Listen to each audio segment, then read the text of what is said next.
Le tableau représentant Danaé, aimé par Jupiter, fut exécuté en 1531 par Antonio Allegri, mieux connu comme Correggio, d'après le nom de sa ville d'origine. Ce peintre émilien réélabore en termes personnels le langage formel de Léonard de Vinci et de Raphaël en créant un style original caractérisé par la grâce des figures et l'utilisation délicate du coloris et du clair-obscur. Son intérêt, marqué pour les perspectives en trompe-l'œil, eut une grande importance pour le développement de l'art baroque. L'agencement horizontal de la toile est marqué par la ligne qui parcourt toute la largeur du lit et qui se poursuit dans le rebord de la fenêtre. Les figures d'amour et de Danaé sont disposées le long de diagonales qui donnent à l'image sa profondeur. La fenêtre, rectangulaire, encadre un paysage dans le lointain.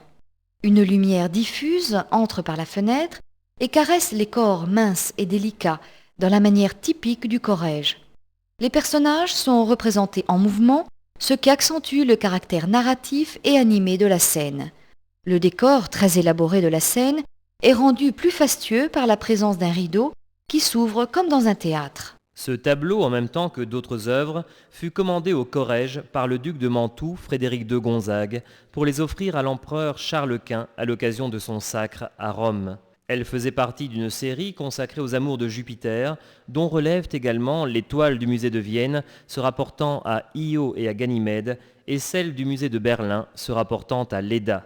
Le style de ces toiles est tout à fait conforme à celui des fresques que le peintre venait d'achever dans la coupole de la cathédrale de Parme, où il avait représenté l'Assomption de la Vierge.